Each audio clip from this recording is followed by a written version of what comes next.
Magandang araw po sa inyo, Sir Blair, at sa lahat po ng inyong subscriber sa inyong YouTube channel. Isang malaking karangalan po para sa akin na isa sa buhay nyo ang aking kwento dahil isa ako sa inyong tagahanga. Alam ko po na marami ang makakarelate sa aking kwento dahil lahat po tayo ay merong itinuturing na isang kaibigan.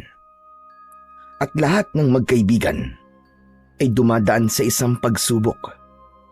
Pero hindi ko po inaasahan na kakaibang pagsubok ang kailangan naming pagdaanan ng aking kaibigan. Itago niyo na lamang po ako sa pangalan na Fabian. At ito ang aking kwento. Bata pa lamang ako ay magkaibigan na kaming dalawa ni Lauro. Hindi talaga taga roon sa aming lugar ang pamilya niya.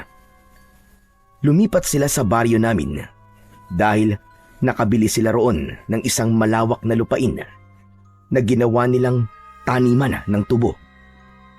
Nagbigay yun ng trabaho sa napakaraming tao sa aming lugar. Nakapagpatayo rin sila ng malaki at konkretong bahay na isang patunay na mayaman talaga ang pamilya nila. Isang umaga, habang nag-aalmusal kami ng aking lola na si Lola Bebang, ay bumisita sa amin si Lauro. May dala siyang isang basket ng mga prutas. Agad na nagningning ang mga mata ni Lola Bebang nang makita niya si Lauro. Ay nako, Lauro. Bakit naman hindi ka nagpasabi na bibisita ka sa amin? Tignan mo, at hindi pa ako nakaayos. At may dala ka pang mga prutas. Aba, para ba yan sa akin? Opo. Para po sa inyo itong mga prutas, Lola Bebang. Nabanggit po kasi sa akin ni Fabian na may sakit po kayo. Inuubo at nilalagnat daw po kayo. Ayun nga. Totoo yan. Pero medyo magaling naman na ako ngayon. Mukhang nag-alala ka sa akin, ha? Tama ba ako? Opo. Alam ko nga po na kapag tumatanda na, humihina na po ang katawan. Kaya naman po paniguradong mas humina po kayo nung magkaroon po kayo ng sakit. Nako, kalabaw lamang at tumatanda. At hindi ako kalabaw. Malakas pa ako. Kung gusto mo magpatabling-tabling pa ako dyan sa labas para makita mo kung gaano pa katibay ang aking mga buto. Si Lola talaga Talagang naisipan niyo pang tumambling kahapon nga nirereklamo niyo yung sakit ng rayuman niyo Saka hindi po ba? Sandali lang kayong nakatayo at nangangalay na kagad kayo at gusto niyo na kagad umupo. Tumahimik ka nga dyan, Fabian. Sinisiraan mo naman ako dito kay Lauro Lauro, huwag kang maniniwala sa sinasabi ng kaibigan mo, ha? Abay, malakas pa talaga ako. Sa totoo lang nga pakiramdam ko ay kayang-kaya ko pang ang mga anak. Kaya kung pakakasalan mo na ako ngayon, ay makakabuo pa tayo ng isang basketball team at may kasama pang muse. Uy, Lola, ano ba? Hindi ka ba kinikilabutan dyan sa sinasabi mo kay Lauro? Pambihira ka naman, Ay, nako.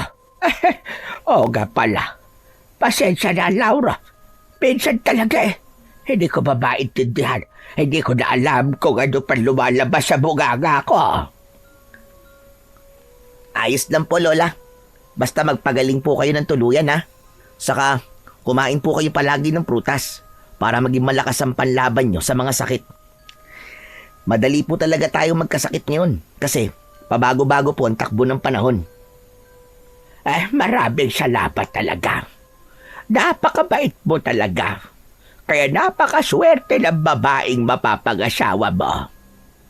At sana ay ako ang swerteng babae na yon. Lola! Ano ba? Lola ka ng lola dyan Kasi, hindi na komportable si Lauro sa mga sinasabi niyo sa kanya. Ang tanda-tanda niyo na'y kumakarengking pa kayo. Gusto niyo bang bumangon si Lolo sa hukay at pagalitan kayo kasi lumalandi pa kayo? Ipapaalala ko lang po sa inyo na noong inililibing na si Lolo ay abot hanggang kabilang baryo ang atungal niyo. Tapos sabi niyo pa nga sa kanya, sasama na kayo, di ba? Siyempre, joke lang yon. Para mas maging madrama ang eksena. Bakit ba? Ano ba mali sa ginagawa ko? Sakay din na baba ko ng lolo mo sa hukay. Dahil sigurado ako, nabuto na lang siya ngayon. Huwag kang mag-alala, Fabian. Ayos lang ako. Sanay na ako kay Lola Bebang. Ang totoo nga niyan Naaaliw ako sa kanya Nakita mo na. Ayos lang kay Laura. Tapos ikaw itong ang dami-daming sinasabi. Sa totoo lang, hindi ko akalain na maging si Lola Bebang ay magkakaroon ng paghanga kay Lauro. Akala ko ay hindi na nakakaramdam ng ganun ang lola ko kasi matanda na siya. Pero hindi ko rin naman masisisi si Lola Bebang dahil gwapo naman talaga ang kaibigan ko. Matangkad siya. Maganda ang pangangatawan at mistiso. Marami talagang kababaihan sa aming baryo ang hayagang nagpapakita ng interes sa kanya. At tama rin na maswerte ang mapapangasawa ni Lauro dahil bukod sa kanyang itsura at kabaitan ay napakayaman pa talaga ng kanyang pamilya.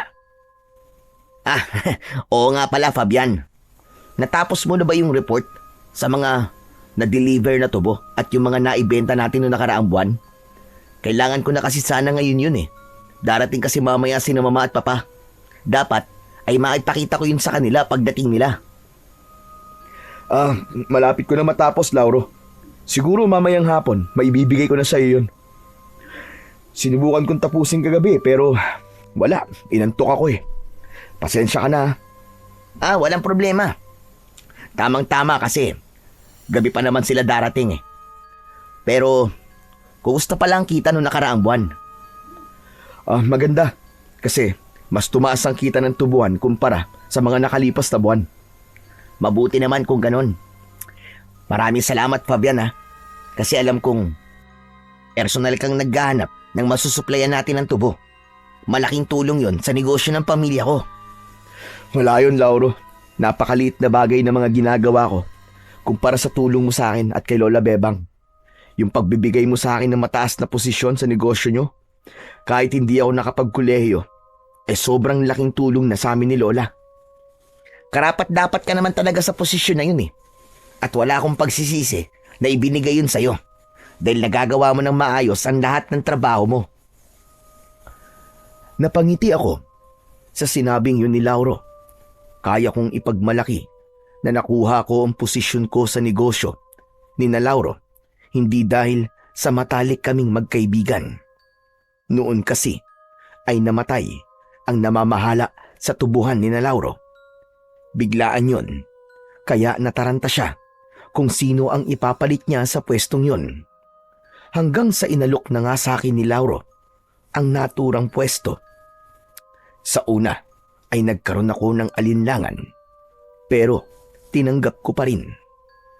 Mabilis kong natutunan ang mga pasikot-sikot sa pamamahala ng negosyo ni na Lauro dahil na rin sa gabay at tulong niya. Isa rin yun sa patunay na may mabuting puso si Lauro. Hindi siya tumitingin sa antas ng pamumuhay ng isang tao kung paano niya ito tatratuhin. Mas tumitingin siya sa ugali at kakayahan ng isang tao kesa sa laman ng bulsa nito. Pantay-pantay ang tingin niya sa aming lahat.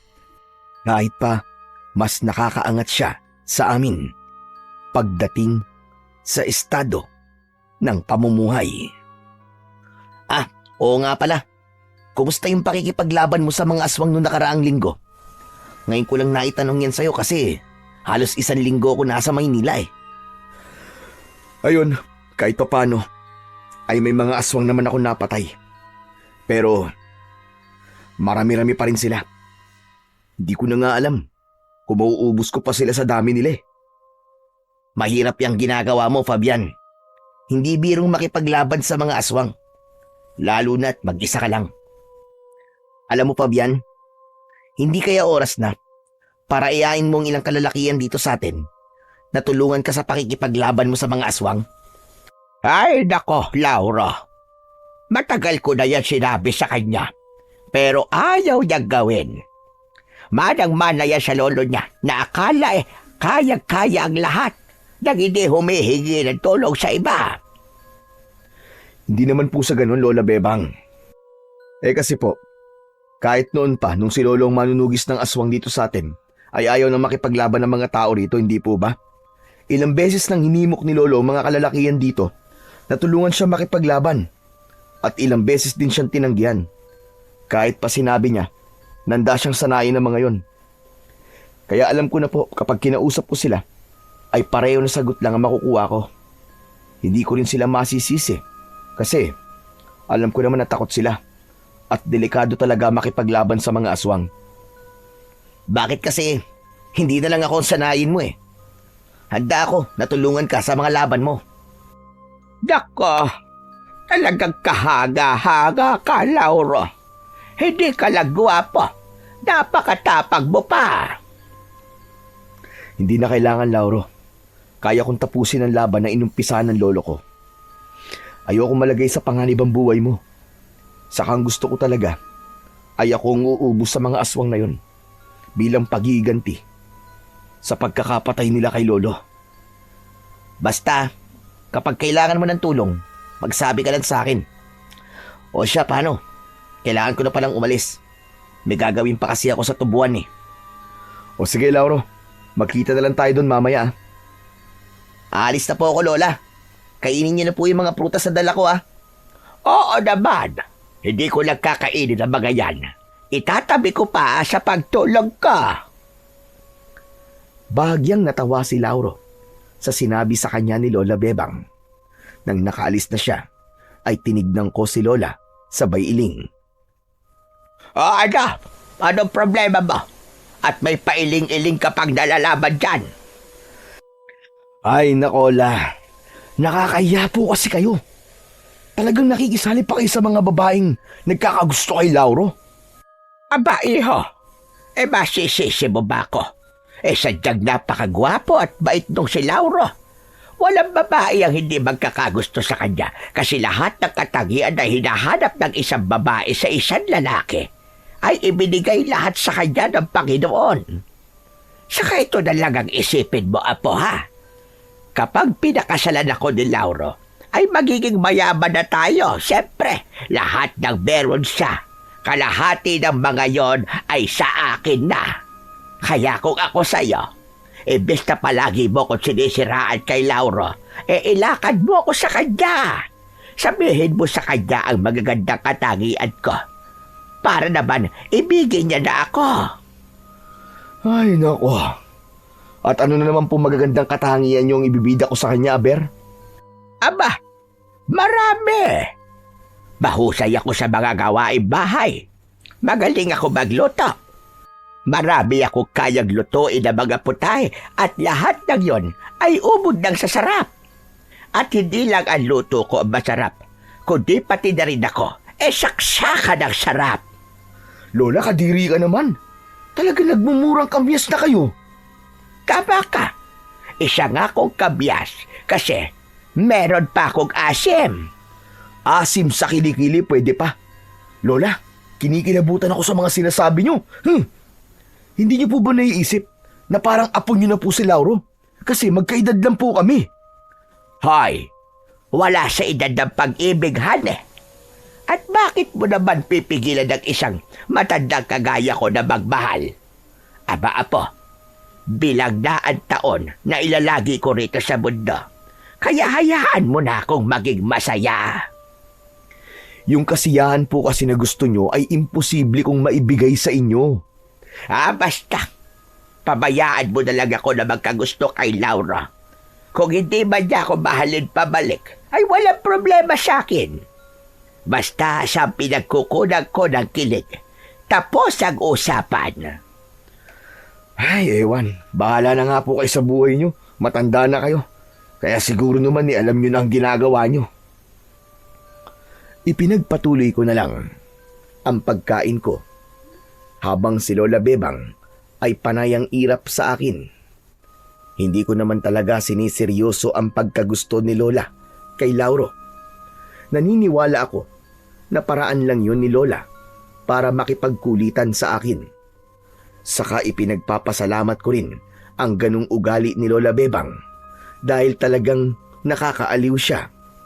At maging si Lauro ay aliw na aliw sa kanya. Ngunit bigla akong natigilan nang maalala ko ang unos na kinakaharap naming lahat. Matagal ng problema ng aming baryo ang mga aswang. Buhay pa noon ang lolo ko at may pagsalakay na ng mga aswang na nangyayari sa lugar namin. Bilang si lolo ay isang manunugis, siya ang nanguna sa pagharap sa mga aswang noon. Ang lolo ko ang nagsanay sa akin para maging isa kong manunugis. Nakitaan niya kasi ako ng potensyal at siya mismo ang nagsabi sa akin na gusto niya na maging kagaya ko siya para kapag nawala na siya ay merong papalit sa kanya. Ngunit kailanman ay hindi ko inisip na papalitan ko ang lolo ko. Ang layunin ko, kaya ninais kong maging isang manunugis ay para meron siyang katuwang sa pakikipaglaban sa mga aswang dahil walang kahit isang kalalakihan sa baryo namin ang gustong gawin yon. Kaya naman, nang mamatay si lolo sa kamay ng mga aswang, ay nabigla ako sa bigat ng tungkulin na pumatong sa aking balikat. Matapos kong kumain ng almusal, ay naghanda na ako sa pagpasok ko sa trabaho.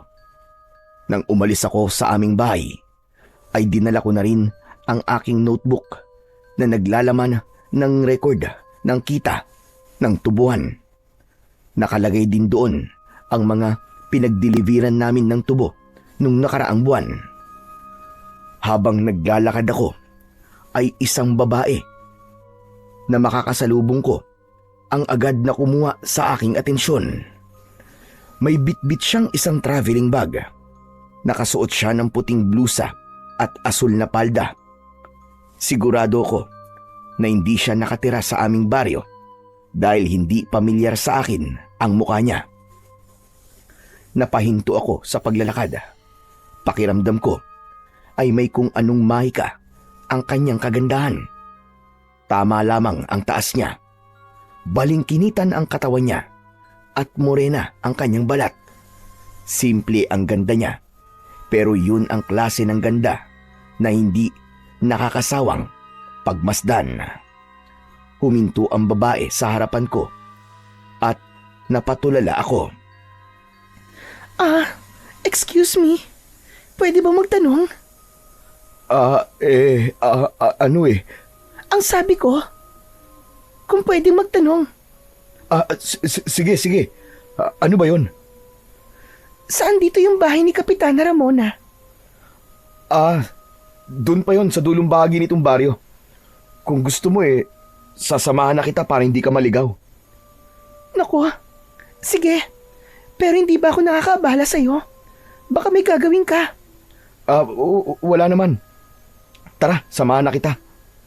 Maraming salamat ha. Sige. Ako na magdadala ng bag mo. Naku, hindi na. Kaya ko na to. Hindi naman to mabigat Saka nakakahiya na sa'yo. Naabala na nga kita tapos pagbibitbitin pa kita nitong bag ko. Nang ngumiti ang babae, ay para bang tumalon ang puso ko. Alam ko na sa unang kita ko pa lang sa kanya ay nakaramdam na kagad ako ng paghanga. Habang naglalakad kami ng babae, ay hindi ko talaga mapigilang mapasulyap sa kanya.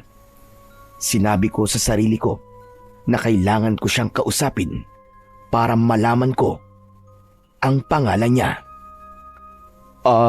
Miss, hindi ka taga rito, di ba? Hindi. Sa Maynila ako nakatira. Pasensya ka na kung marami akong tanong Pero, kaano-ano mo ba si Kapitana? Bakit mo siya hinahanap? Sa kanya kasi ako makikituloy ng ilang buwan. Ako kasi yung teacher na napiling puntahan itong lugar nyo para magturo sa mga batang hindi nag-aaral sa school. Naku, teacher ka pala. Kung ganun, dapat pala ma'am ang itawag ko sa'yo. Naku, kahit wag na. Kahit Althea na lang. Bagong guro pa lang kasi ako, kaya hindi ako sanay na tawagin na ma'am. Lalo na't hindi ko estudyante ang tumatawag sa akin. Kung ganun Althea pala ang pangalan mo. Ako nga pala si Fabian. Pero, maganda pala ang gagawin mo rito sa baryo namin Sa totoo lang yan maraming bata rito ang hindi pa marunong magbasa at magsulat. Masyado kasing malayo ang paaralan dito Tapos yung iba, wala talaga silang pera para makapag-aral. Kaya nga itong baryo nyo talaga ang napili ng gobyerno para padalhan ng isang guro. Sana talaga ay maturuan ko ng maayos sa mga bata rito. Lihim akong napangiti dahil nagtagumpay akong malaman ang pangalan ni Althea. Hindi nagtagal ay nakarating na kami sa bahay ni Kapitana Ramona.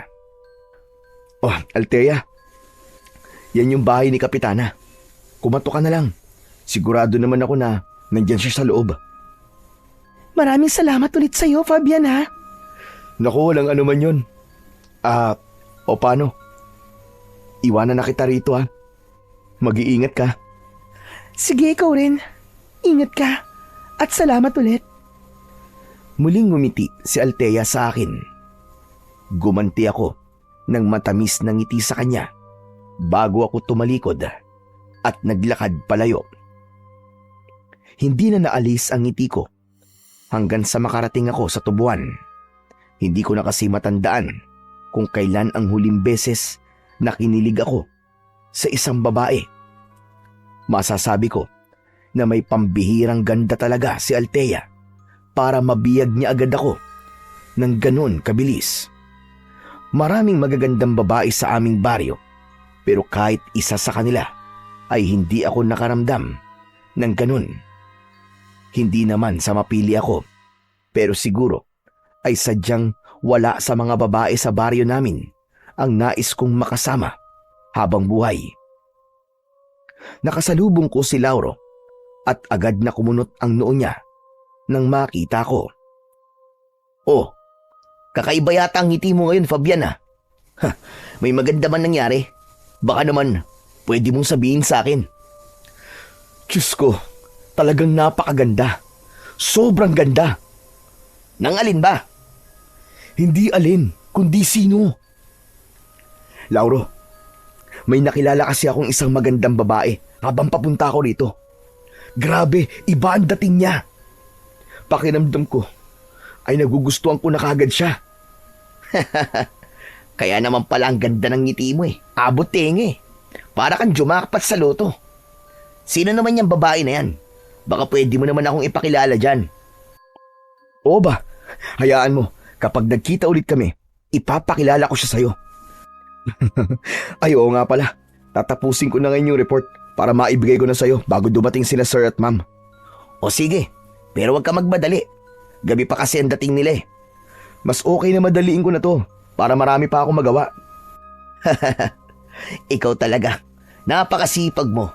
Kaya gustong gusto ko ng mga magulang ko Ang sabi nila ay wag kong hahayaan na mawawala ka sa aming negosyo kasi malaki na itutulong mo sa amin. Malaki rin naman kasing naitutulong nyo hindi lang sa akin, kundi maging sa napakaraming tao sa baryo natin. Simula kasi na magkaroon ng tubuan dito, ay marami na nagkaroon ng trabaho. Isa talaga yan sa gusto naming mangyari sa lugar na ito. Sandali. Bakit parang bis na bis ka pala? Saan ba ang punta mo? Pupunta ako sa bayan. Mamimili ako ng pangluto namin mamayang hapunan. Kailangan masarap ang hapunan mamaya. Gawa ni na mama at papa. Minsan lang kasi sila narito Kaya gusto ko na masarap palagi ang kinakain nila. O sige, mag-iingat ka. Magsisimula na ako magtrabaho. Matapos ang pag-uusap namin na yon ni Lauro, ay dumiretso na ako sa maliit na opisina na malapit sa tubuan. Doon ko na tinapos ang report na kailangan kong ibigay mamaya kay Lauro. Habang ginagawa ko yun, ay ilang beses akong natigilan para isipin ang magandang muka ni Althea. Masaya ako kasi alam ko na magiging madalas ang pagkikita namin dahil sigurado ko na magtatagal siya sa aming baryo. Nagawa ko namang tapusin ng mabilis ang report. Pero bago ko yon ibigay kay Lauro, ay makailang beses ko yung chinek para masiguro ko na wala yung mali. Kahit pwede na akong magpahinga dahil tapos na ang aking trabaho, ay hindi pa rin ako nagpahinga. Tumulong ako sa ilang manggagawa sa tubuan sa paggapas at paglalagay ng mga tubo sa sako. Hindi na bago sa akin ang ganong gawain dahil doon ako nagsimula nung bago pa lang akong nagtatrabaho kina Lauro. Pagsapit ng 5:00 ng hapon ay umuwi na ako sa aming bahay. Muli kong naalala si Althea, kaya hanggang sa makarating ako sa aming bahay ay nakangiti ako. Sa sobrang saya ko ay naisayaw ko pa si Lola Bebang nang makita ko siyang nagwawalis sa harapan ng aming bahay. Hinawakan ko ang mga kamay niya at nagpaikot-ikot kaming dalawa. Ay, Diyos ko! Ano ba, Apo? Nahihilo na ako. Baka mamaya dyan batumba ko at makita ng mga dumadaan ang panty ko. Sa dami ba naman po na pwedeng makita sa inyo ay panty pa talaga ang naisip nyo, Lola? Sayaw pa po tayo, La. Kailangan nyo gumalaw-galaw at baka bigla kayong pumanaw. Talagang pagpanaw ko pa naisip mo damuho kang bata ka. Hala, sige. Ayoko na sumayaw. Tama na at masusuka na ako. Grabe naman, ang bilis nyo naman pumapagod, Lola. Paano na lang po kapag nagkaroon na po kayo ng mga apo sa akin, tapos makikipaglaro sila sa inyo na sabay-sabay, di mapapagod po kagad kayo niyan. Paano naman ako magkakaroon ng apo sa iyo? Wala ka pa nga nobya o kahit nililigawan man lang. Fabian, kung bakla ka, umaming ka na ngayon din. Tatanggapin naman kita. Wala problema sa akin kung bakla ka. Maganda nga yun. Para merong magkukulot ng buhok ko at magdadamit sa akin ng maganda. At baka sakaling mabihag ko na ang puso ni Lauro. Hoy, Lola, hindi po ako bakla, ha?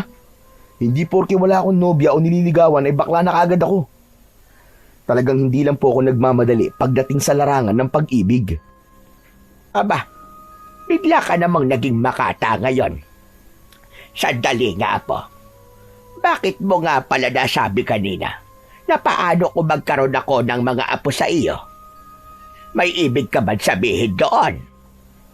Huwag mo sabihin na. Naku po, Diyos ko! Nakabuntis ka!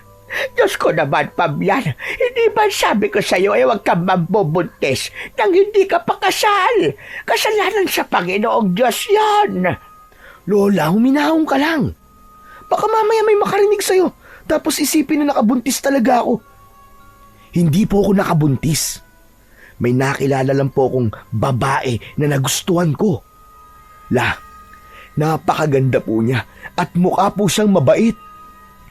Aba, sino naman ang malas ay maswerteng babae na yan? Bago lang po siya rito sa baryo natin, La. Isa po siyang teacher na galing sa Maynila. Magtuturo po siya sa mga bata rito sa atin. Doon po siya nakatira ngayon kina Kapitana. At Althea po ang pangalan niya. Aba, pangalan pa lang mukhang napakaganda na niya. Dapat ay dalhin mo siya rito sa bahay para makilala ko at planuhin na natin ang pamamanhikan sa pamilya niya. Grabe naman kayo sa bilis, La. Hindi ko pa nga po nililigawan pamamanhikan kagad. Masyado naman po kayo mabilis nun. Aba, sa panahon ngayon na po, dapat ay mabilis ka talaga. Ikaw na rin na nagsabi na maganda ang Althea na yon. Kaya hindi na nakakapagtaka kung maraming kalalakihan ang magtatangkang ligawan siya. Sigurado ko na marami kang magiging kaagaw sa kanya, Apo. Kaya kung ako sa iyo, Abay, bilis-bilisan mo, kilos. Pagdating sa pag-ibig, ay hindi pwedeng babagal-bagal ka. Bakit parang nananakot po kayo, La? Hindi ako nalalakot. Sinasabi ko lang ang pwedeng mangyari. Kaya kung ayaw mo magsisi sa huli, ay gumalaw-galaw ka na kaagad. Tinapik-tapik ni Lola Bebang ang balikat ko at saka siya muling bumalik sa pagwawalis. Sandali akong natulala at naisip ko na may punto naman ang sinabi ni Lola Bebang. Posible na dagsain na manliligaw si Althea, lalo na kapag marami ng binata sa lugar namin ang makakakita sa kanya. Hindi pa naman ako sanay na makipagkompetensya. Ang problema nga lang ay kung gusto rin ba ako ni Althea. Sa ganda kasi niyang yon ay tila imposible na magkagusto siya sa isang lalaki na kagaya ko na mahirap. Kinagabihan ay hindi ako makatulog dahil sa pag-iisip kay Althea. May isang parte ng utak ko na nagsasabi na dapat na akong kumilos para ligawan siya. Pero naisip ko rin na baka hindi maging maganda ang dating nun kay Althea dahil hindi pa nga kami magkakilala ng gusto. Tapos liligawan ko kagad siya. Nang sandaling yon ay alam ko na kailangan ko ng makakausap at alam ko na si Lauro ang pwede kong kausapin pagdating sa bagay na yon. Mas marunong kasing manligaw ng babae si Lauro kaysa sa akin. Kaya sigurado na makakahingi ako sa kanya ng mga tips. Bumangon ako sa papag. Nasa tabi ko si Lola Bebang na nagising sa pagtayo ko. O, apo, saan ka ba pupunta? Kina Lauro lang po. Makikipag-usap lang po ako sa kanya. Gaano ba kaimportante ang sasabihin mo sa kanya? At talagang ganitong oras ka pa pupunta sa bahay nila? Pagpabukas mo na lang yan. Gising pa naman po si Lauro ng ganitong oras eh. Saka mabilis lang po ako. Babalik din po ako agad. Ay, bahala ka ka sa buhay mo. Basta't mag-iingat ka. Lumabas na ako sa maliit naming kwarto. Kinuha ko ang itak sa kusina at isinabit ko yun sa aking bewang. Tuwing lumalabas ako sa gabi, ay hindi pwedeng wala akong dalang itak. Kailangan ko yun dahil hindi ako sigurado kung meron bang aswang ang bigla na lamang aatake sa akin. Nang lumabas ako, ay sumalubong sa akin ang malamig na simoy ng hangin. Kampante akong naglakad papunta sa bahay ni Lauro. Hindi na bago sa akin ang magpunta sa bahay ng kaibigan ko ng ganung oras. Kapag merong gumugulo talaga sa isip ko, ay ginagawa ko yun. Minsan din ay si Lauro naman ang nagpupunta sa bahay namin ng 10 oras ng gabi kapag gusto niya ng kausap. Hindi nagtagal ay nasa harapan na ako ng malaking bahay ni Lauro. Walang gate ang bahay nila, kaya dumiretso na ako sa tapat ng pinto nila. Kakatok na sana ako nang may marinig akong kaluskos sa likod na bahagi ng bahay ni Lauro. Napakunot ang noo ko. Kinabahan ako nang hindi ko alam. Kapag nakakaramdam ako ng ganong klase ng kaba, ay hindi ko yun ipinagsasawalang bahala dahil madalas ay may nakikita ako na aswang. Nagtungo ako sa likod ng bahay ni Lauro at nakita ko sa hindi kalayuan si Lauro na mag-isang naglalakad. Tinatahak niya ang daan papunta sa gubat. Tatawagin ko sana siya pero hindi ko itinuloy dahil baka makabulahaw ako sa mga kasama ni Lauro sa bahay, lalo na't nandoon na ang kanyang mga magulang. Kaya ang ginawa ko ay sinundan ko si Lauro. Pero nang nakapasok na siya sa gubat, ay bigla siyang nawala sa paningin ko. Hala! Nasaan na yun? Ang bilis naman niyang nawala. Tawagin ko nga. Lauro! Lauro! Lauro ako to! Lauro! Paulit-ulit kong tinawag ang pangalan ni Lauro, pero wala akong nakuwang sagot, maski isa. Anak ng... Ano kayang gagawin niya rito sa gubat ng ganitong oras? Hindi ba siya natatakot na baka makita siya ng mga aswang? Ano kayang pumasok sa utak ng lalaking yun? Kaya naman, nagdesisyon akong hanapin ang kaibigan ko para masiguro ko ang kaligtasan niya. Hindi ko kasi kayang umuwi tapos mag-iisip ako kung may nangyayari bang masama sa kanya. Naging matyaga ako sa paghahanap kay Lauro. Tinalasan ko rin ang aking pakiramdam. Hindi kasi lingid sa aking kaalaman na may mga nagsabi na nakakita sila ng aswang sa gubat. Inihanda ko ang sarili ko at inilabas ko mula sa kaluban ang aking matalas na itak. Pilit kong sinanay ang aking mga mata sa dilim. Kahit papano ay nagpasalamat ako kasi bilog ang buwan ng mga oras na yon. Kaya kahit konti ay may liwanag sa aking dinadaanan. Maya-maya pa ay may narinig akong kakaiba. Tunog yun na parabang may kumakain. Sinundan ko ang tunog hanggang sa nakita ko ang isang nakakatakot na nilalang na kumakain ng isang baboy ramo. Kulay itim ang kanyang balat at malaki ang kanyang katawan. Kulay puti ang mahaba niyang buhok. Matutulis ang ngipin at mga kuko niya. Alam kong isang gabunan ang nilalang na yon na isang uri ng mabangis at malakas na aswang. Nagulat ako nang makakita ko ng gabunan sa gubat dahil hindi ko akalain na meron doong gabunan. Anak ng putya, mabuti na lang pala't dala ko ang itak ko. Hindi na kita dapat hayaang mabuhay. Kailangan na kitang patayin bago ka pa makapambiktima sa aming baryo. Maraan akong naglakad papalapit sa gabunan. Ginawa ko ang lahat para hindi ako makalika ng kahit na anong ingay. Hindi ko inalis ang tingin ko sa kanya, ngunit sadyang malakas ang pakiramdam ng gabunan. Dahil nang ilang dipa na lang ang layo ko sa kanya, ay biglang umangat ang mukha niya. Diretsong tumingin sa akin ang nanlilisik niyang mga mata. Wala na akong nagawa, kundi ang sumugod sa gabunan. Mabilis akong tumakbo palapit sa kanya. Inakala ko na susugod din ang gabunan, pero katakataka na tumakbo siya palayo. Hinabol ko ang gabunan. Alam ko ang pasikot-sikot sa gubat, kaya naman kumaliwa ako at tinahak ko ang ibang daan.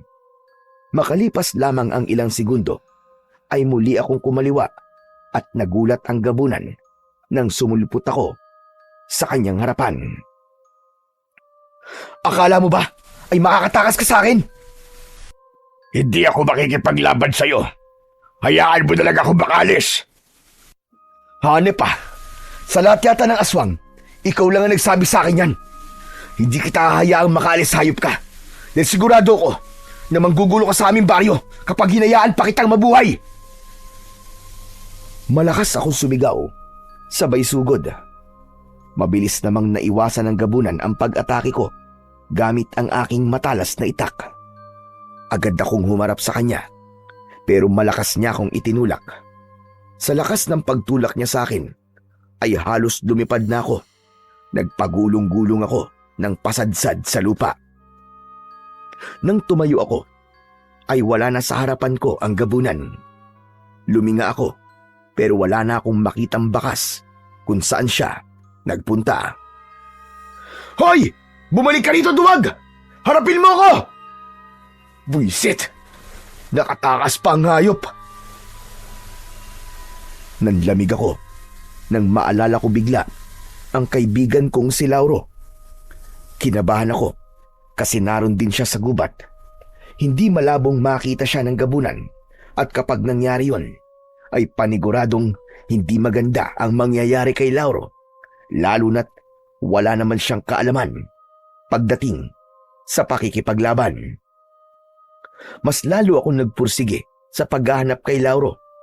Halos mapatid na ang ugat sa leeg ko sa pagsigaw sa pangalan niya. Hanggang sa may narinig akong kaluskos sa likuran ko. Parang may tumatakbo ng mabilis, papalapit sa akin. Agad akong humarap. Tatagain ko sana ang nasa likuran ko dahil inisip ko na gabunan yun. Pero nabitin ang pagtaga ko nang malaman kong si Lauro yun. Maging si Lauro ay nagulat din dahil halos dumikit na ang talim ng itak sa leeg niya. Mabilis ko namang ibinaba ang itak at nakahinga ko ng maluwag nang makita kong ligtas ang kaibigan ko. Oh, bakit mo naman ako tatagain? Akala ko'y mapupugutan na ako ng ulo eh. Ikaw pala. Pasensya na. Akala ko kasi ikaw yung gabunan eh. Ano? Gabunan?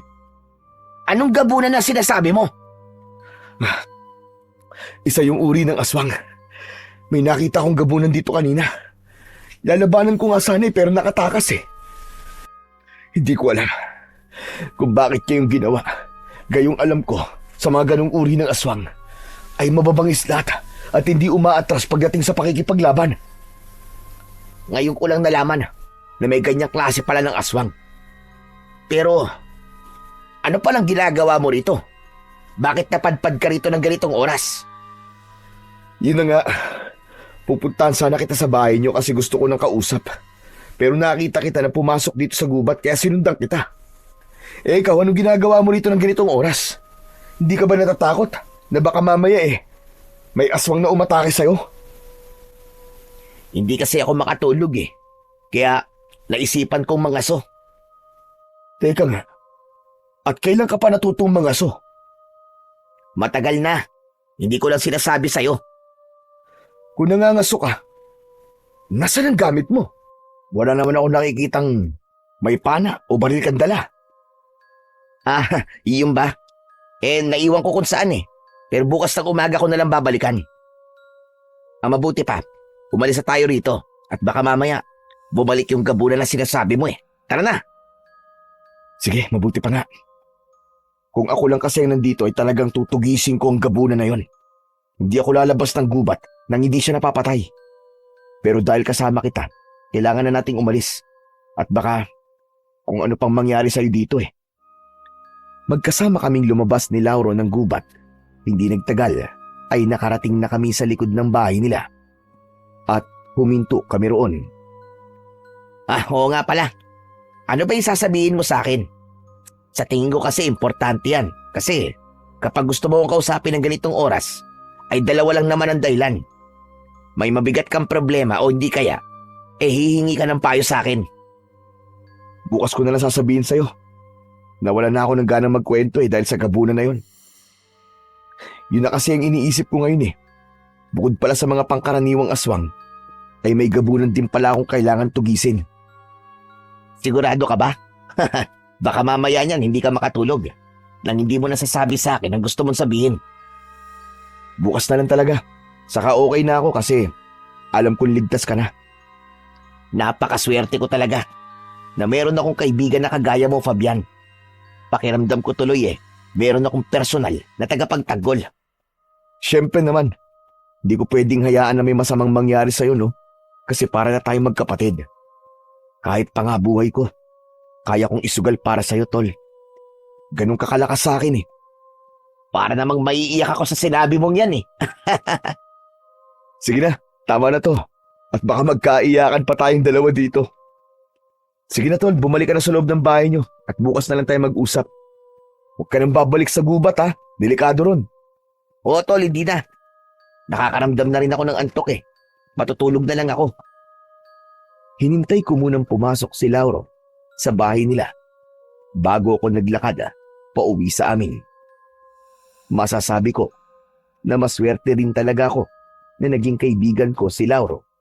Hindi dahil sa mga bagay na naitutulong niya sa akin, kundi dahil sa natagpuan ko sa kanya ang isang kapatid na wala ako.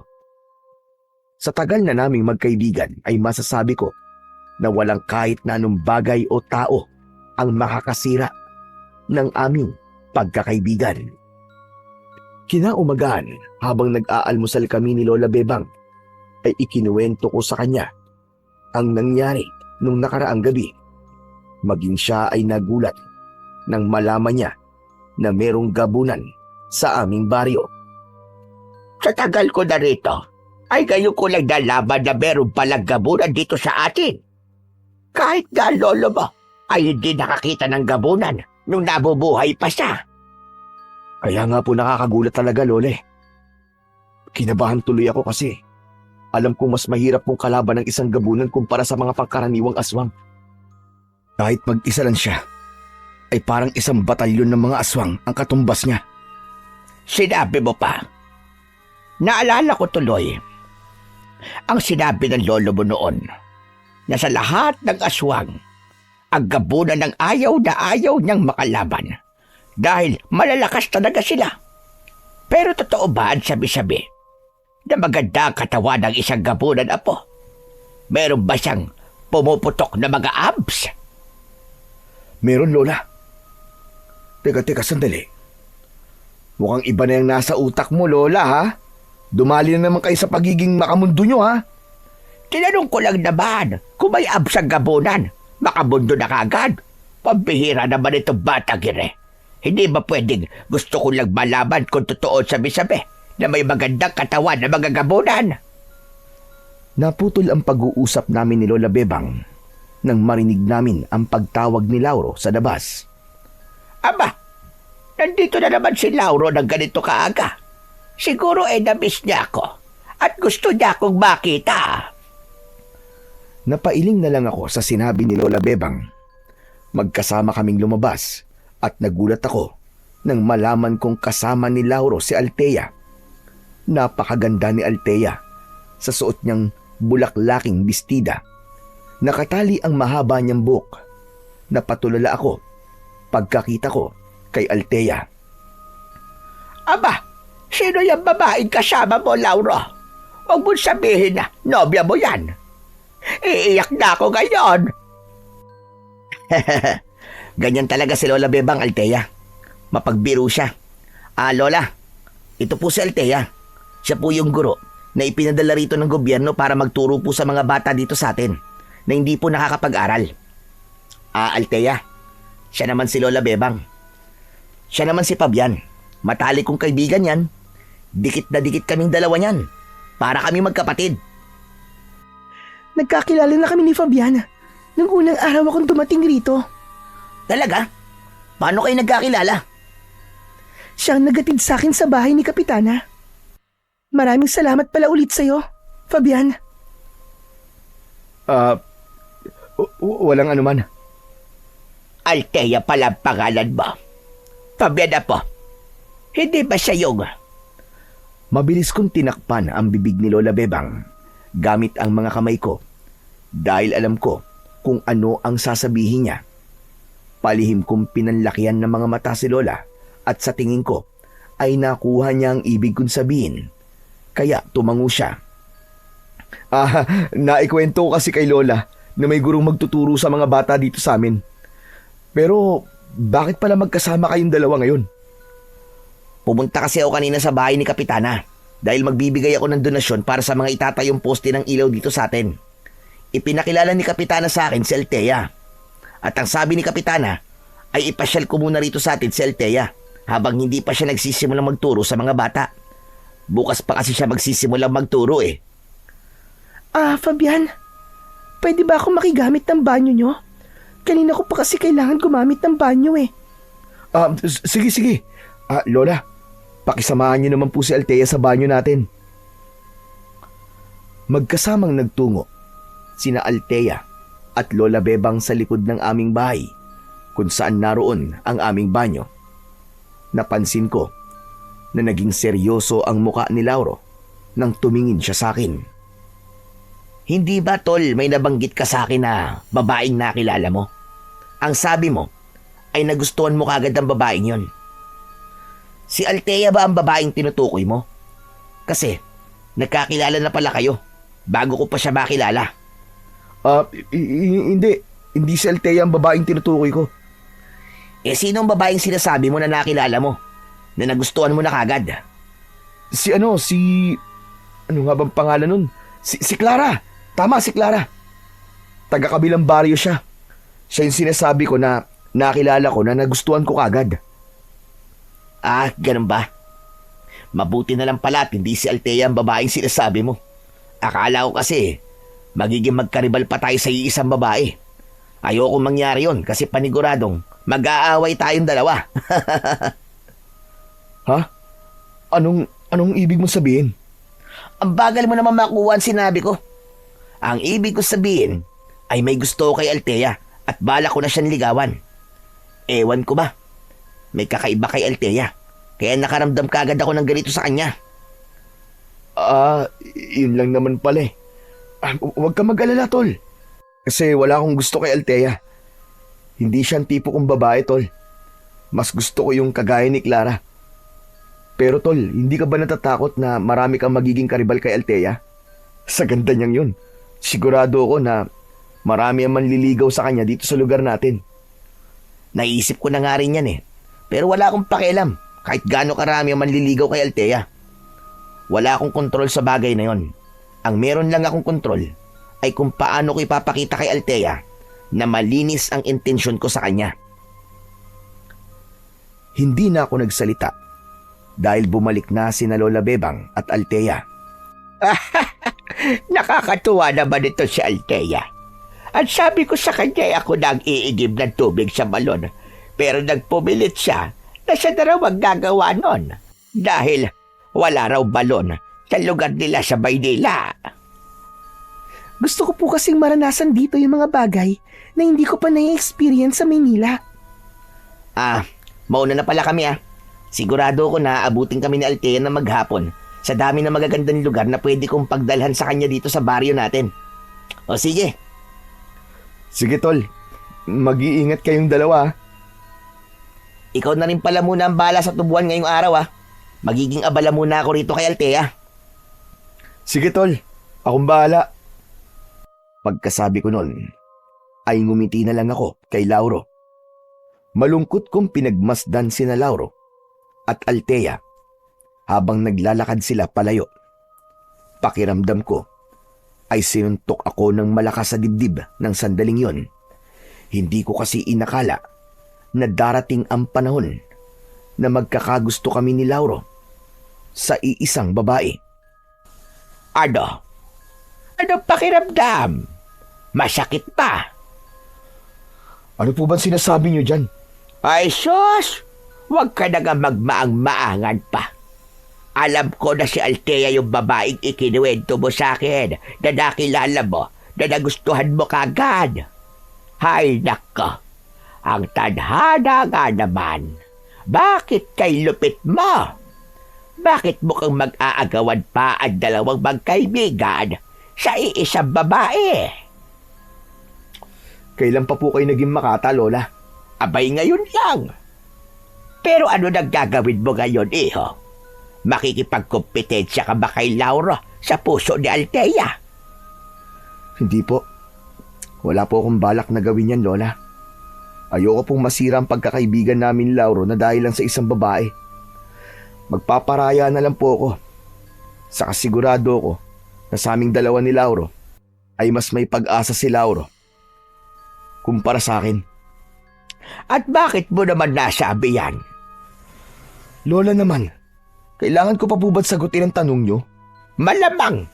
Kaya ko ga'y tinatanong para sagutin mo. Kasi mayaman po si Lauro. Ako mahirap. Aminado rin po ako na mas gwapo siya sa akin at malakas ang dating niya sa mga babae. Isa pa, wala naman po ako may pagmamalaki. Yung pagiging manunugis mo at pakikipaglaban sa mga aswang. Yung pagprotekta mo sa aming lahat laban sa mga aswang. Sa tingin mo ba, ay hindi pa yun sapat na dahilan para masabi mong may maipagmamalaki ka? Ewan ko, Lola. Kung ibang lalaki siguro ang karibal ko kay Althea, ay magiging malakas ang loob ko kahit papano. Pero kung si Lauro na Aba, ibang usapan po yun. Isa pa, mas importante po sa akin ang pagkakaibigan naming dalawa. Sigurado kasi ako na kapag nakipagkumpetensya ako sa kanya, ay masisira ang samahan namin dalawa. Hindi na ako makikialam sa iyo pagdating sa bagay na iyan. Pero wag mo rin sana kakalimutan na importante rin ang sarili mong kaligayahan, apo. Minsan, may mga bagay tayong kailangang gawin para maging masaya tayo. Para hindi darating ang panahon na magsisisi ka kung bakit hindi mo ginawa ang bagay na iyon. O siya, tara na sa loob. Tapusin na natin ang pag-aalmusal para makapasok ka na sa iyong trabaho. Nang pumasok si Lola Bebang sa bahay, habang ako'y naiwan na mag-isa sa labas, ramdam ko ang bigat sa aking dibdib. Ngunit alam ko na wala na akong magagawa kundi ang tanggapin na hindi ko na maaaring ituloy ang panliligaw ko kay Althea. Kailangan kong magparaya dahil mas importante para sa akin ang pagkakaibigan namin ni Lauro. Simula noon ay para akong pinapahirapan araw-araw kapag nakikita ko sina Lauro at Althea na magkasama. Madalas, pagkatapos ni Althea na magturo sa mga bata, ay ipinapasyal siya ni Lauro. May mga pagkakataon na nakikita ko silang masayang nag-uusap sa may tubuhan. Pinilit kong alisin ang pagtingin ko kay Althea, pero labis talaga akong nahihirapan na gawin yun. Totoo nga ang sinasabi ng marami na mahirap kalaban ang puso. Isang umaga, papunta na ako sa tubuan nang mapadaan ako sa lugar kung saan nagtuturo si Althea sa mga bata. Meron dumbubong na gawa sa pawid. Nakita ko rin na naroon si Lauro na nakangiting pinapanood si Althea. Pero wala kay Lauro ang atensyon ko, kundi na kay Althea. Tila napakabagal ng galaw niya sa paningin ko. Kapag ngumingiti siya, ay napapangiti rin ako. Hanggang sa nakita ko si Lauro na papalapit sa akin, agad kong inalis ang ngiti sa akin labi. O Fabian, anong ginagawa mo riyan? Gusto bang panoorin ang pagtuturo ni Althea sa mga bata? Tara, doon ka sa loob. Naku, hindi na kailangan, tol. Napadaan lang ako kasi papunta na ako sa tubuan eh. Napahinto lang ako kasi ngayon ko lang nakita na tinuturuan ni Althea ang mga bata. Natutuwa lang akong panoorin yung mga bata kasi mukhang nakikinig talaga sila kay Althea at tuwang-tuwa sila sa mga itinuturo nito. Mahusay kasing teacher si Althea at may paraan siya para makuha ang atensyon ng mga bata. Nakaka-proud nga siya kasi kahit ilang araw pa lamang niyang tinuturuan ng mga bata ay marami na ang nakakapagbasa kahit papano. Aba, mabuti na lang pala. At siya ang ipinadala dito sa atin, di ba? Sinabi mo pa. Oo nga pala. Alam mo bang nililigawan ko na si Althea? Nagpaalam ako sa kanya kahapon at pumayag naman siya. Ang sabi niya sa akin, huwag kagad akong umasa na sasagutin niya ako. At yung panliligaw na gagawin ko sa kanya ay isang paraan yun para mas makilala niya raw ako ng lubusan. Aba, magandang senyalis na rin yan kasi pumayag siya niligawan mo siya eh. Biglang napatingin si Althea sa amin, pakiramdam ko ay nahulog sa lupa ang puso ko nang kumaway siya sa akin na sinundan niya ng matamis na ngiti. Tinawag ako ni Althea kaya wala na akong nagawa kundi ang lumapit sa kanya kasama si Lauro. Alam nyo, total lang dito na kayong dalawa, ay magandang tulungan nyo ako sa pagtuturo sa mga bata. Pero kailangan ko pa kasing pumunta sa tubuan, Althea. May trabaho pa akong gagawin doon. Eh di magpaalam ka sa boss mo. Nandiyan naman si Lauro eh. Naku, ako na nga magtatanong. Lauro, okay lang ba na isama natin si Fabian na magturo sa mga bata ngayon? Aba oo naman. Isang oras lang naman to, Fabian. Halos kalahating oras na nagtuturo si Althea rito. Kaya saglit na lang ang ilalagi mo rito. Ah, sige na nga. Mukhang wala rin naman akong magagawa, kundi pumayag. Labis na natuwa si Althea sa pagpayag ko. Binigyan niya kami ni Lauro ng mga flashcard na may mga nakasulat na salita. Isa-isa naming pinabasa ang mga yon sa mga bata. Doon ko nalaman na masaya palang magturo sa mga bata dahil sa tuwing tama ang pagbasa ng mga bata ay napapapalakpak ako. May mga pagkakataon na nahuhuli ko si Althea na nakatingin sa akin. Pero kapag nagkakasalubong ang mga mata namin, ay agad niyang binabawi ang tingin niya. Gusto kong isipin na may gusto rin sa akin si Althea dahil sa bagay na yon. Pero agad kong inalis yun sa isip ko dahil baka wala naman talaga yung ibig sabihin. Baka kasi umasa lang ako at masaktan ako dahil sa maling akala. Dahil sobrang nag-enjoy ako sa ginagawa namin, ay hindi ko na namalayan ang paglipas ng oras. Hanggang sa sinabi na ni Althea na tapos na ang klase at pinauwi niya na ang mga bata. Sabay-sabay na lumapit ang mga bata kay Althea. May ilan na yumakap pa sa kanya at meron ding nagpasalamat. Nang nakaalis na ang mga bata, ay saka humarap si Althea sa amin ni Lauro. Thank you sa pagtulong niyo sa akin sa pagtuturo sa mga bata ngayon ha. Sana nag-enjoy din kayo. Nakakatuwa palang magturo sa mga bata, no? Kitang-kita ko nga ang saya mo kanina eh. Sana, hindi to ang huling beses na sasamahan mo ako magturo, Fabian. Basta ba may oras ako eh. Sabihan mo lang ako. Alam mo naman kung saan ako nakatira, di ba? Althea, hindi ba nagpapasama ka sa akin sa bayan? Dahil may mga kailangan ka pang bilhin.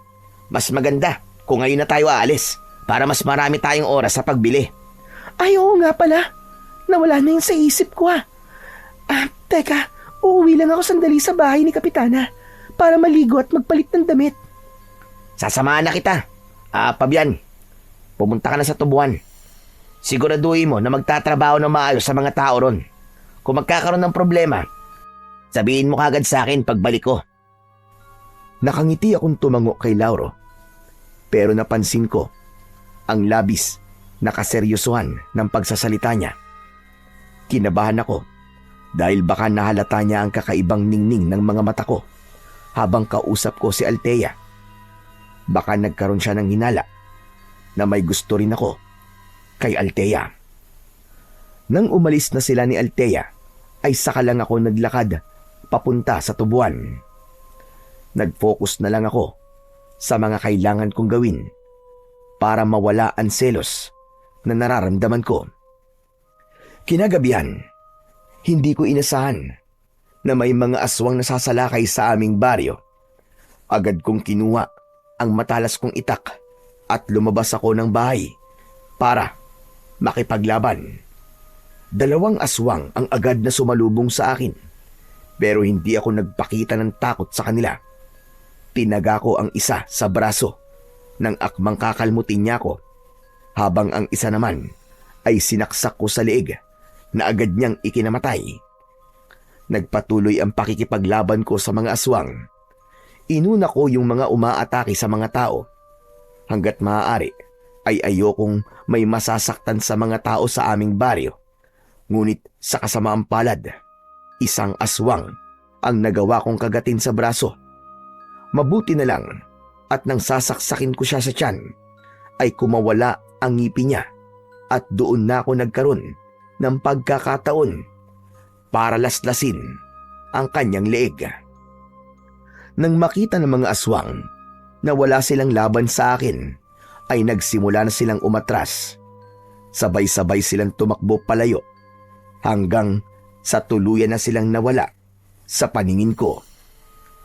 Napangiwi ako nang maramdaman ko ang hapdi ng sugat sa aking braso. Naglakad ako pauwi sa amin at nagulat ako nang hindi lang si Lola Bebang ang sumalubong sa akin, kundi maging si Althea. May dala siyang isang bag na hindi ko alam kung ano ang laman. May pag-aalalang inalalayan ako ni Althea at sumama siya sa pagpasok sa bahay namin. Pinaupo niya ako at isa-isa niyang inilabas ang laman ng kanyang bag. Meron dong benda, alkohol, bulak at mga gamot sa sugat. Anong gagawin mo, Althea? Bakit may mga ganyan ka? Malamang, lilinisan at gagamutin ko ang mga sugat mo. Baka may infeksyon yan kapag napabayaan. Huwag ka mag-alala, Fabian. Nag-aaral ako ng first aid, kaya alam ko ang gagawin ko. Relax ka lang. Kinuha ni Althea ang braso ko at sinimulan niya yung buhusan ng alkohol. Tiniis ko ang hapdi. Pagkatapos ay kumuha siya ng malinis na tela at pinunasan ang paligid ng sugat. Matapos niyang malinis ang sugat, ay nilagyan niya yon ng antibiotic ointment. Kinuha niya ang isang sterile na gasa at ginamit niya yon na pambalot sa akin sugat. Habang ginagawa yon ni Althea, ay nakatitig lang ako sa kanya. Hindi ako makapaniwala na paminsan-minsan ay hinahawakan ako ni Althea. O ayan, tapos na. Sigurado ako na hindi na mai-infect ang sugat mo. Ayos maraming salamat, Althea. Ang galing mo pala gumamot ng sugat, Althea. Hindi ka lang pala guro, kundi nurse din. Lola, may konti lang po ako nalalaman sa panggagamot ng sugat. Pero hindi po ako nurse. Pero pangarap ko rin po maging nurse dati. Pero nasa pagtuturo po talaga ang puso ko. Abay, napakaswerte naman pala ni Fabian nang mapapag-asawa mo. Naputol ang aming pag-uusap nang humahangos na dumating si Lauro. Nag-aalala niyang nilapitan si Althea. Hinawakan niya ang magkabila ang balikat ni Althea at tinignan niya ito mula ulo hanggang paa na para bang chinecheck niya kung may sugat si Althea. Ayos ka lang ba? Hindi ka ba nasaktan? Hindi ako nasaktan, kundi ang kaibigan mo. Pero ginamot ko ng sugat niya. Nakagat kasi siya ng aswang sa braso. Ano? Ikaw ang gumamot sa sugat ni Fabian? Oo. Nag-aaral kasi ako ng first aid at kailangan na malinisan kagad ang sugat niya kasi kagat yun eh. At teka, bakit parang hindi ka nag-aalala kay Fabian? Siya ang nasugatan, hindi ako. Sanay na kasi ang si Lauro na nasusugatan si Fabian sa tuwing nakikipaglaban sa aswang. Hindi na ito bago sa kanya. Ganun po ba? Pero, pwede po bang ipaliwanag niyo sa akin ang nangyayari? Sa totoo lang po, gulat na gulat pa rin ako hanggang ngayon kasi first time ko pong makakita ng mga aswang. Akala ko po dati hindi sila totoo, pero mali pala ako. Matagal nang may sumasalakay ng mga aswang dito sa baryo namin, Althea. Dati, ang lolo ko nakikipaglaban sa kanila. Pero sa kasamaang palad, ay napatay ng mga aswang si lolo. Matanda na kasi siya at mahina ng katawan niya. Kaya nangyari yun. Hanggang ngayon, ay hindi pa rin nauubos sa mga aswang na sumasalakay. Dahil may hinala kami na gusto nilang gawing kuta ang aming baryo. Kasi malayo to sa Kabiasnan. Pero bakit ikaw lang nakikipaglaban sa mga aswang? Wala man lang akong nakitang ibang nakipaglaban kanina, kundi ikaw lang. Tungkulin ko kasi na makipaglaban sa mga aswang. Dahil isa akong manunugis. Yun ang tawag sa isang taong may kasanayan at kaalaman sa pakikipaglaban sa mga aswang. Ang lolo ko nagturo sa akin nun para maging manunugis.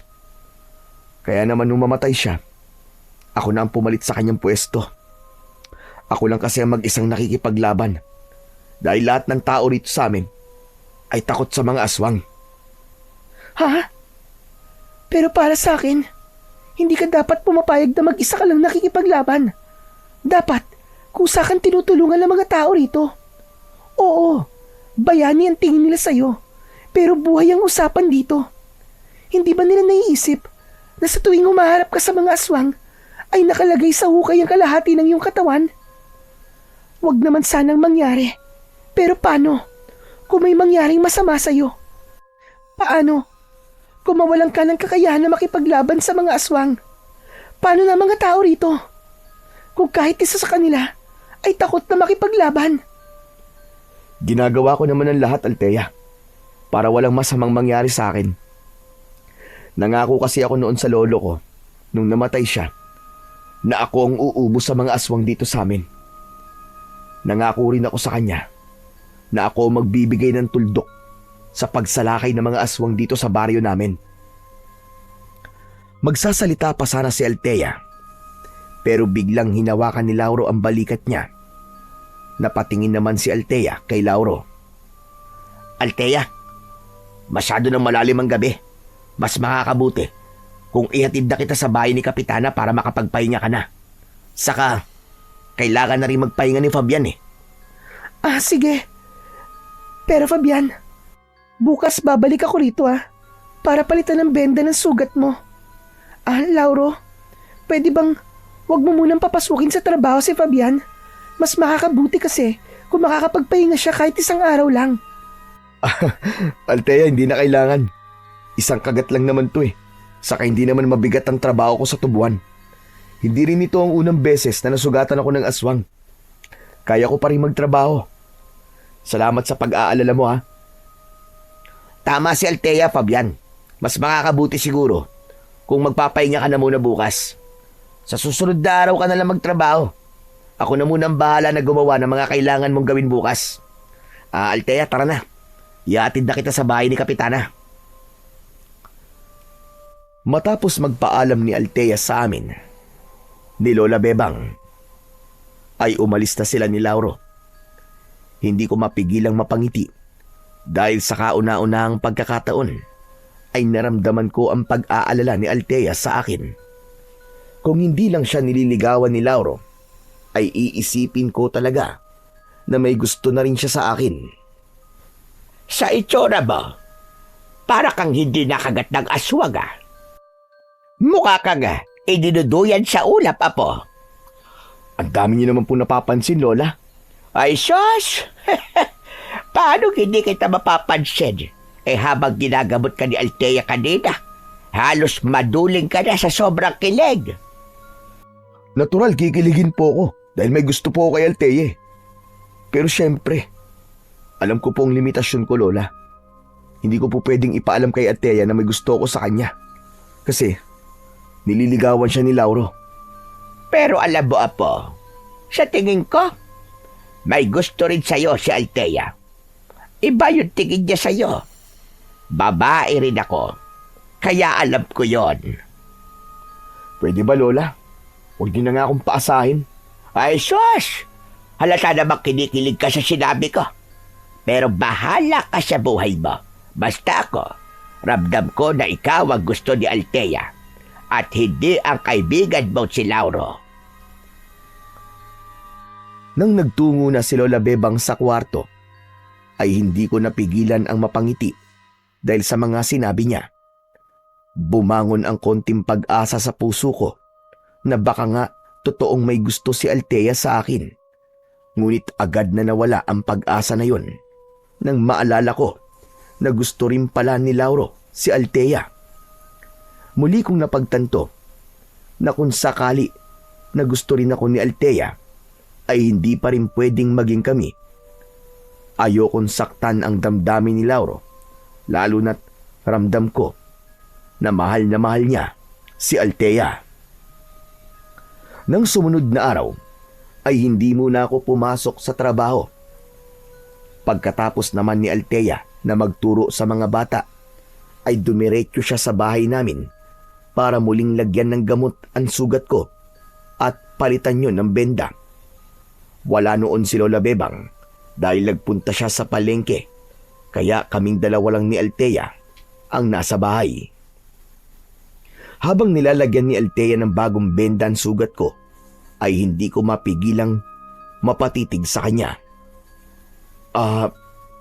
Althea, maraming salamat pala sa paggamot sa sugat ko Wala nga naman. Saka, napakaliit na bagay lang ng ginagawa kong ito kumpara sa ginagawa mo para sa baryo nyo. Pero alam mo, Fabian, hanggang ngayon, hindi pa rin ako makapaniwala sa mga nakita ko kagabi. Naluloka pa rin ako kasi hindi ko talaga ini-expect na totoo talaga ang mga aswang. Sa syudad ka kasi lumaki. Bihira ang aswang sa ganun lugar kasi masyadong matao ron. Pinipili kasing salakayin ng mga aswang ang lugar na kagaya nitong sa amin. Yung hindi sila makikita ng mas maraming tao. Pero Fabian, grabe. Napakatapang mo pala. Para mag-isa kang makipaglaban sa mga aswang. Para sa akin, isang kabayanihan ang ginagawa mo. Salamat ah. Ang lolo ko kasi nagturo sa akin at tumulong. Lalo na't meron akong kakayahan. Kaya nga mas lalo akong humahanga sa iyo, Fabian eh. O yan, tapos ko nang palitan ng benda ang sugat mo. Huwag ka muna magbuhat ng mabibigat ha. Kapag nilagnat ka, ay magsabi ka kagad sa akin para mabigyan kita ng gamot. Sige. Maraming salamat ulit, Althea. Oo nga pala. May itatanong sana ako sa'yo. Ano yun? Hindi ba nililigawan ka ni Lauro? May pag-asa ba ang kaibigan ko sa'yo? Yung totoo? Mabait naman si Lauro eh. Saka, mahilig siyang magbigay ng regalo. Pero, ano? ang totoo niyan eh, may iba na kasi akong gusto. Hinahayaan ko nang niligawan ako ni Lauro. Kasi, gusto kong malaman kung mahal ko nga ba talaga yung lalaking sinabi ko na gusto ko. Kasi, kung makakaramdam ako ng kakaiba kay Lauro, ibig sabihin, mababaw lang ang nararamdaman ko para sa taong yun. Pero hindi eh. Mas lalong lumalim ang nararamdaman ko sa kanya. Lalo na, nung mas nakilala ko siya. Pakiramdam ko ay gumuho ang mundo ko sa sinabi ni Althea. Dahil wala pala sa amin ni Lauro ang gusto niya. Naisip ko na may iba pang lalaking nakilala si Althea sa lugar namin. Ang swerte naman ng lalaking nagugustuhan mo. Pero sana naman, Althea, ay wag mo nang patagalin ang panliligaw ni Lauro sa'yo kung may iba ka na palang gusto. Baka kasi kapag tumagal pa, ay mas lalo siya masaktan kapag binasted mo siya. Bala ko na talagang sabihin kay Lauro na tumigil na siya sa panliligaw sa akin. Pero, hindi mo ba tatanungin muna kung sino ang lalaking nagugustuhan ko? Hindi na lang siguro. Hindi ko naman siguro kilala ang lalaking sinasabi mo eh. Ano ka ba? Kilalang kilala mo siya, Fabian. Dahil, ikaw ang lalaking yun. Namilog ang mga mata ko. Para akong binuhusan ng napakalamig na tubig. Bumilis ang tibok ng puso ko at hindi ko na malaman kung ano ba ang nararamdaman ko ng sandaling yun. Sorry, Fabian ha. Kung nagulat ka kasi umamin ako sa nararamdaman ko sa'yo. Siguro ngayon ka lang nakakilala ng babaeng nauuna magtapat sa lalaki, ano? Pero, hindi kasi ako sanay na itinatago ko ang nararamdaman ko sa isang tao. Ayoko magsayang ng oras na magpapakiramdaman lang tayo. Unang beses pa lang kitang nakilala, ay may naramdaman na kagad ako sa iyo, Fabian. Simula nun, ay hindi ka na naalis sa isip ko. Nagbibiro ka lang, di ba? Sa tingin mo ba, ay gagawin kong biro ang ganitong bagay? Mahal kita, Fabian. At alam kong ganun din ang nararamdaman mo sa akin. Nakikita ko yun sa mga panakaw mong sulyap sa akin. Pero Althea, hindi pwede to eh. At bakit naman hindi? Mahal ka ni Lauro at magkaibigan kaming dalawa. Siguradong masisira ang pagkakaibigan namin kung susundin ko ang nararamdaman ko. Di lumabas din sa bibig mo ang totoo. Mahal mo rin ako. Hindi ganyan ang ibig ko sabihin. Pwede ba, Fabian? Huwag mo nang pigilan ang nararamdaman mo. Kung mahal mo ako, sabihin mo sa akin. Huwag mong sayangin ang paglalakas loob kong aminin sa'yo ang totoo nararamdaman. Oo na. Mahal din kita. Pero hindi pwedeng maging tayo. Magagalit si Lauro sa akin at ayokong mangyari yun, Althea. Kung talagang kaibigan ka ni Lauro, ay maiintindihan ka niya. Tao ka lang, Fabian. At hindi mo pwedeng pigilan ng puso mo na magmahal. Kailangan malaman ni Lauro ang totoo. Parang awa mo na, Althea. Huwag mo tong sasabihin sa kanya. Ayokong masira ang pagkakaibigan naming dalawa ni Lauro. Oo, mahal kita, Althea. Pero ayokong magalit si Lauro sa akin. Kaya nakikiusap ako sa'yo. Ilihim na muna natin ang bagay na ito. Matiim akong tinitigan ni Althea. Panay ang dasal ko na sana ay pumayag siya sa sinabi ko hanggang sa nagpakawala siya ng malalim na paghinga at tumango siya. Sige. Naiintindihan kita. Hindi mo na natin ito sasabihin kay Lauro. Pero ayokong habang buhay natin itong ililihim sa kanya. Kaya mag-ipon ka na ng lakas ng loob para sabihin sa kanya ang totoo. Maraming salamat, Althea. Pipilitin ko. So, tayo na ha? Boyfriend na kita at girlfriend mo na ako. Wow ha? Parang ako pa pala nanligaw sa'yo. Pasensya ka na, Althea. Sa totoo lang, wala akong balak na sabihin sa'yo nararamdaman ko kasi nililigawan ka ni Lauro eh. Pero natatakot ako na baka masira nga ang pagkakaibigan namin ni Lauro dahil dito. Magtiwala ka sa tibay ng pagkakaibigan nyo. Maiintindihan ka ni Lauro. Alam kong malawak ang pangunawa niya. Sana nga, Althea. Sana nga tama ka.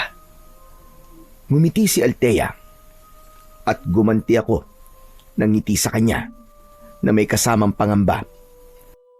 Sa kabila ng pag-amin ni Althea na mahal niya rin ako, ay hindi ko magawang maging masaya ng lubusan.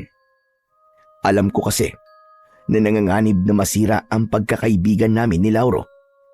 Pero nang sandaling yun, ay naalala ko ang sinabi ni Lola Bebang na minsan ay kailangan ko ding isipin ang aking kasiyahan. Umasa na lang ako na maiintindihan kami ni Lauro at tatanggapin niya na kami talaga ni Althea ang nagmamahalan at para sa isa't isa. Kinagabihan, habang naghahapunan kami ni Lola Bebang, ay hindi ko mapigilang mapangiti dahil hindi pa rin ako makapaniwala na nobya ko na si Althea. Aba, apo, mukha ka naman timang. Kanina ka pangiti ng ngiti dyan ah. Ano bang nangyayari sa'yo?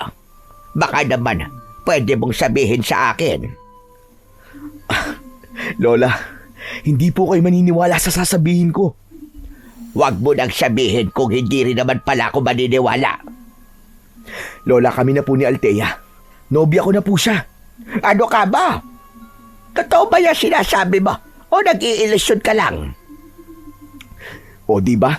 Hindi kayo makapaniwala. Kahit nga po ako ay parang nananaginip pa rin. Kanina kasi inamin ni Althea na mahal niya ako. At wala na akong nagawa kundi aminin ang totoong nararamdaman ko sa kanya. Ganyan dapat ang mga babae. Matapang. Hindi ka bawasan sa pagkababae ng isang babae kung siya ang mauunang umamin ng pagmamahal niya sa isang lalaki. Pero matanong ko lang, alam na ba ni Lauro ang tungkol sa bagay na yan? Hindi pa po eh. Nagkasundo po kasi kami ni Althea na ilihim muna kay Lauro ang lahat. Hindi ko pa rin po kasi alam kung paano ko sasabihin sa kanya na kami na po ni Althea. Ayoko pong saktan ang damdamin ng kaibigan ko, La. Masasaktan at masasaktan talaga si Lauro. Kaya mas makakabuti Kung sabihin nyo na kagad sa kanya ang totoo hanggang maaga pa. Magsasalita pa sana ako nang marinig namin ang pagtawag ni Lauro sa labas. Napansin ko na lasing siya base sa boses niya. Lumabas ako at dun ko nakumpirmang lasing nga talaga si Lauro. "Oh, tol, Lauro. Ikaw pala. May kailangan ka ba?" Fabian, halika nga dito. Kailangan kitang makausap, pare. Sige. Dito na lang tayo mag-usap sa loob. Hindi. Sumama ka sa akin. Biglang tumalikod si Lauro at hindi niya na hinintay na magsalita ako. Wala akong nagawa kundi ansundan siya. Kinabahan ako dahil may pakiramdam ako na alam na ni Lauro ang tungkol sa amin ni Althea. Nagpunta kami ni Lauro sa loob ng gubat. Maya-maya pa ay huminto siya at humarap sa akin. Matalim ang mga mata niya. Hindi ba? Isa sa mga ipinangako natin na hindi tayo maglilihiman. Bakit hindi mo sinabi sa akin na may gusto ka rin pala kay Althea? Bakit hindi mo sinabi sa akin na kayo na? Kung hindi pa sasabihin sa akin ni Althea, ay hindi ko pa talaga malalaman. Patawarin mo ko, tol. Pero wag muna natin itong pag-usapan ngayon. Lasing ka eh. Lasing ako dahil nasasaktan ako. Hindi ko akalain na tatraydorin ako ng taong itinuring kong kapatid at pinagkakatiwalaan ko pa. Alam mo ba kung gaano kasakit ang nararamdaman ko ngayon, ha? Sobrang sakit. Parang pinipitpit ng pino ang puso ko. Lauro, huminahon ka muna. Sa tingin mo ba ay kaya kong huminahon matapos mo akong traydorin, ha? Hindi kita mapapatawad. Hindi! Nagulat ako nang bigla kong sinuntok ni Lauro. Tumapo ang kamao niya sa pangako. Ano? Lumaban ka? Traidor ka, di ba? Ngayon mo ako labanan ng harap-harapan. Hindi kita kayang saktan, Lauro. Magkaibigan tayo, tama na. Pero sinaktan mo na ako eh. Muling sumuntok si Lauro, pero sa pagkakataong yun, ay nagawa ko ng iwasan ang suntok niya. Hanggang sa naging sunod-sunod na ang pag-atake niya sa akin. Ginawa ko ang lahat para iwasan ang lahat ng pag-atake ni Lauro. Wala akong balak na labanan siya, lalo na't alam kong lasing siya. Pero natakot ako sa galit na nakikita ko sa mga mata ni Lauro. Lumabang ka, Fabian! Ipakita mo sa akin na kaya mo akong labanan ng harap-harapan! Lumabang ka! Hindi kita kayang labanan, Lauro! Magkaibigan tayong dalawa! Oo nga pala. Naalala ko na. Isa ka nga palang manunugis at mga aswang lang ang nilalabanan mo. Kung ganon, wala na akong magagawa. Kundi ang ipakita sa'yo kung sino talaga ako. Ha? Anong ibig mo sabihin? Labis akong nagimbal nang sa isang kisap mata ay nagbago ang anyo ni Lauro. Naging isa siyang gabunan at hindi ako maaaring magkamali. Siya yung gabunan na nakita ko sa gubat. Hindi to maaari. Hindi to totoo. Nagulat ka ba? Oo, isa kong gabunan. Maging ang pamilya ko ay mga gabunan. Pero mas pinili namin mabuhay nang hindi pumapatay ng mga tao. Ngayong nasaan yung aswang na ako, Fabian? Labanan mo na ako. Maglaban tayo hanggang kamatayan. Wala na akong pakialam kung papatayin mo ko dahil parang pinatay mo na rin ako sa pagtatraidor mo sa akin.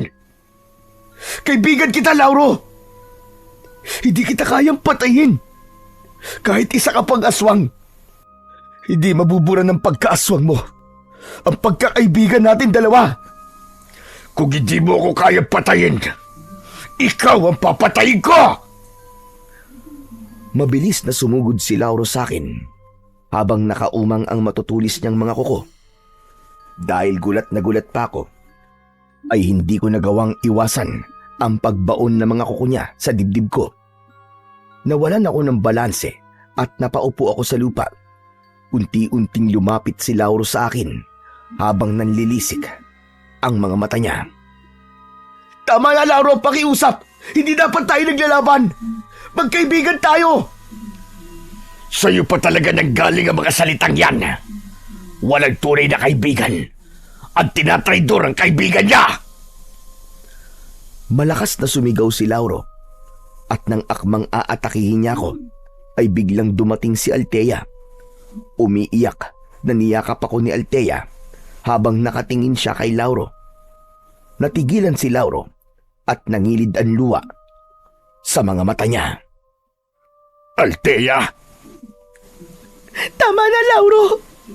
Huwag mo nang saktan si Fabian! Sinabi ko sa iyo ang totoo hindi para magpatayan kayo, kundi para malaman mo kagad ang totoo. Dahil yun lang naman talaga ang nararapat.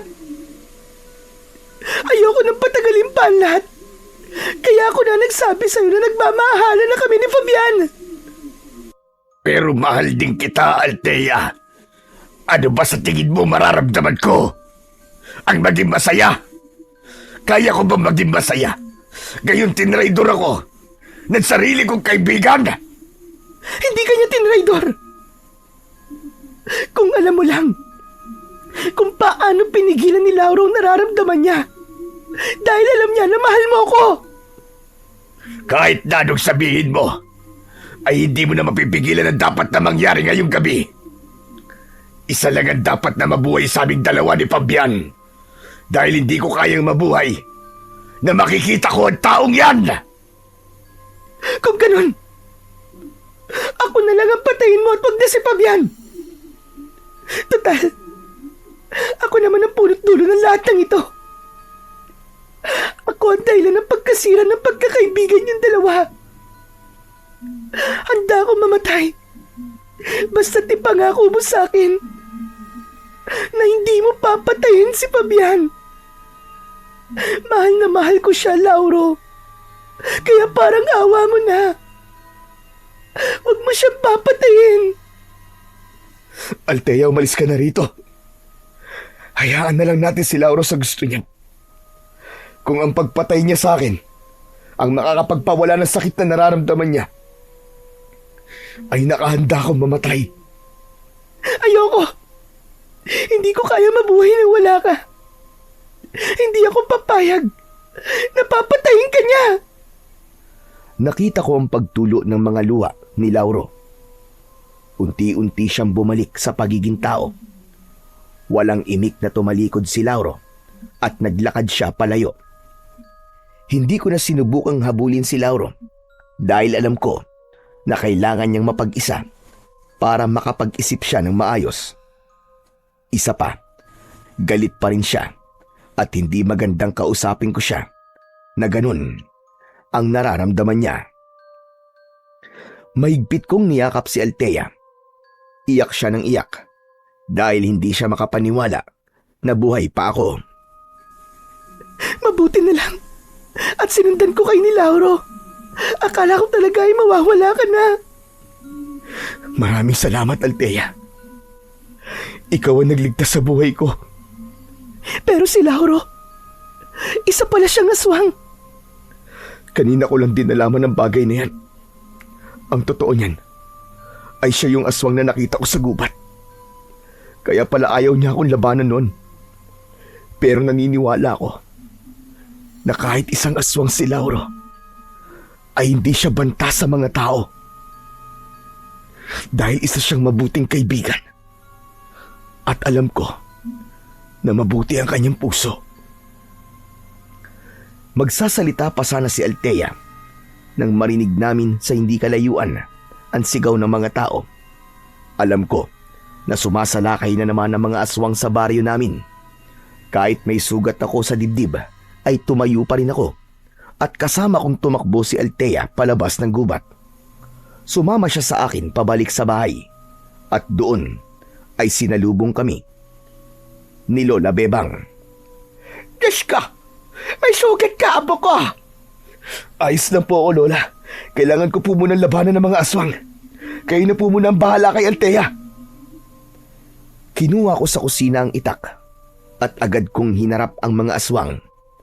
Nang dahil sa malalim na sugat sa aking dibdib, ay nahirapan talaga akong makipaglaban.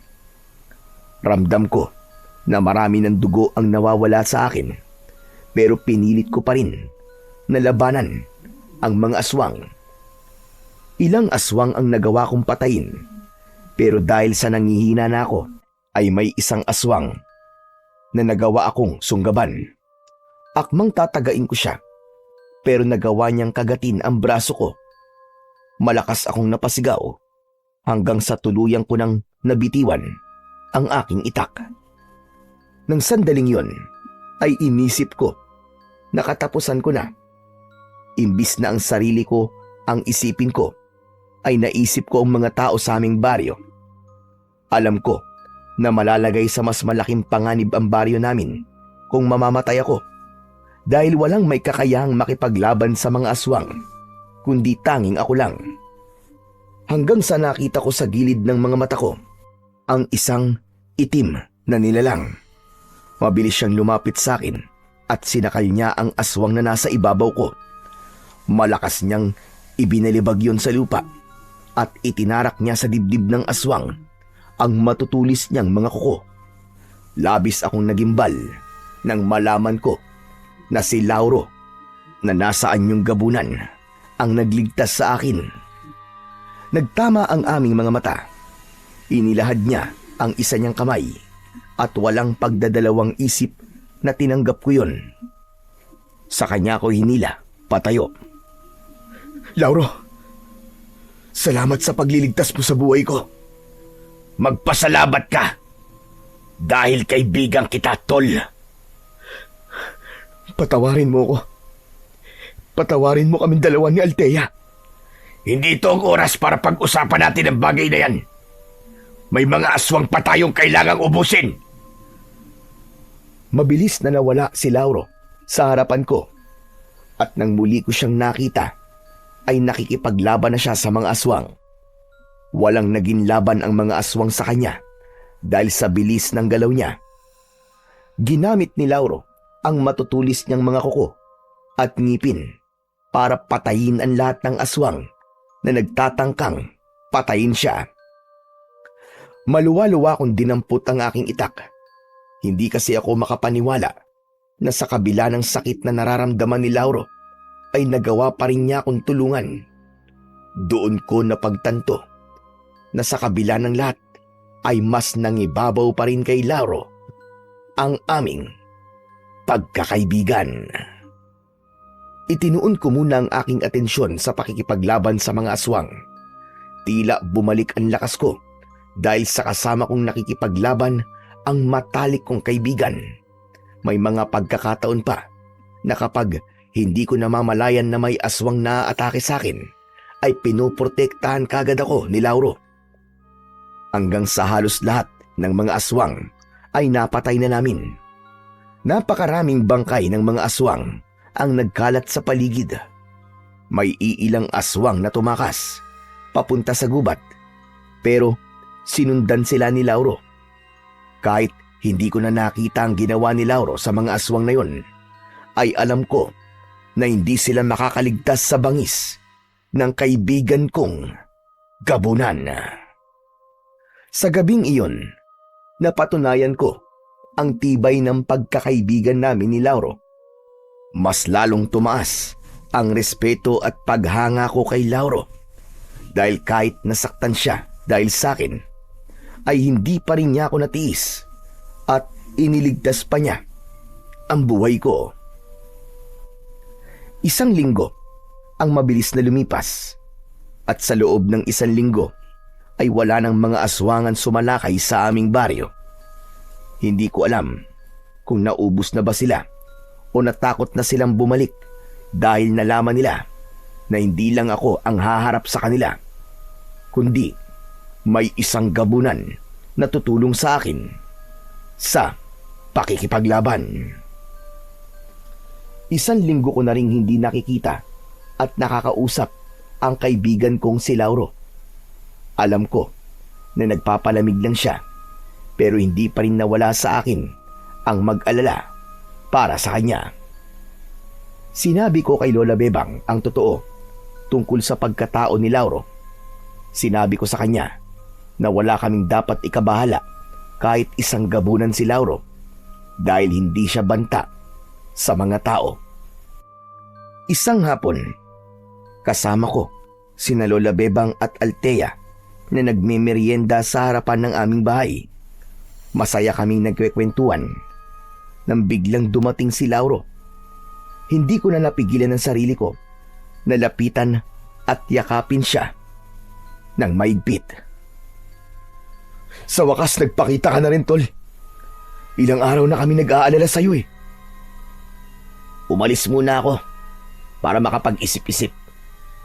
At napagtanto ko na mali na nagalit ako sa'yo dahil ikaw ang mahal ni Althea. Naisip ko na hindi mo naman talaga ako tinraidor. At ang totoo, ay pinigilan mo pang nararamdaman mo kay Althea nang malaman mong may gusto ko sa kanya. Naiintindihan ko na ang lahat at ako ang dapat na humingi ng tawad sa inyo ni Althea. Patawad kasi muntik na kitang mapatay. Hindi ako nag-isip ng maayos ng oras na yon. Wala kang dapat na ihingi ng tawad sa akin, Tol. Naiintindihan namin ang nararamdaman mo. Nasaktan ka. Kaya normal na magalit ka sa amin. Kahit na, mali pa rin na pinagtangkaan ko ang buhay mo. Pero Tol, tanong lang, kaya mo pa rin ba akong maging kaibigan? Kahit isa akong gabunan? Gaya ng sinabi ko sa iyo noon, Tol, hindi mabubura ng pagiging gabunan mo ang pagkakaibigan natin. Hindi nun mabubura ang mga kabutihan na nagawa mo, hindi lang sa akin, kundi sa lahat ng tao dito sa baryo natin. At huwag kang mag-alala, dahil kami lang ni na Lola Bebang at Althea ang nakakaalam kung sino ka talaga. At wala kaming plano na sabihin yun sa iba. Sinamahan mo ako sa pagprotekta sa baryo natin. Kaya poprotektahan ka rin namin, Tol. Maraming salamat. Ang totoo niyan natatakot ako na sabihin sa'yo na isa akong gabunan. Dahil baka putulin mo ang pagkakaibigan natin dalawa. Pero Pabian, maraming salamat dahil tinanggap mo ko kung ano talaga ako. At nangangako ko na hindi ka na mag-isang lalaban sa mga aswang. Kasama mo na ako sa bawat laban na haharapin mo. Pangako yan, Tol. Naluwa ako sa sinabing yun ni Lauro. Lumapit na rin sa amin sina Lola Bebang at Althea. Niyakap nila si Lauro at ipinaramdam nila ang pagtanggap nila kay Lauro. Tuluyan ng pumatak ang mga luha ko, pero yun ay luha ng kasiyahan. Napakasaya ko dahil muling nabuo ang pagkakaibigan namin ni Lauro at mas masaya ko dahil alam ko na hindi na ako mag-isang lalaban sa mga aswang dahil makakasama ko na sa bawat laban ko ang matalik kong kaibigan. Matapos ang lahat ay naramdaman kong mas naging matibay pa ang pagiging magkaibigan namin ni Lauro. Wala nang sumunod na pag-atake mula sa mga aswang at unti-unti nang bumalik ang katahimikan sa aming baryo. Madalas kaming mag-usap ni Lauro tungkol sa mga nangyari at kung paanong muntik nang masira ang pagkakaibigan namin. Natutunan ko na ang tunay na pagkakaibigan ay dadaan at dadaan talaga sa isang pagsubok na susukat kung gaano katibay ang inyong samahan. At masaya ko na nalagpasan namin ni Lauro ang pinakamalaking pagsubok na dumating sa aming buhay. Makalipas ang 2 taon, ikinasal na kami ni Althea. Si Lauro ang naging best man ko at nakita ko kung paano niya buong pusong tinanggap na kami na talaga ni Althea ang nakalaan para sa isa't isa. Masaya kaming nanirahan ni Althea sa baryo namin at patuloy na naging bahagi ng buhay namin si Lauro.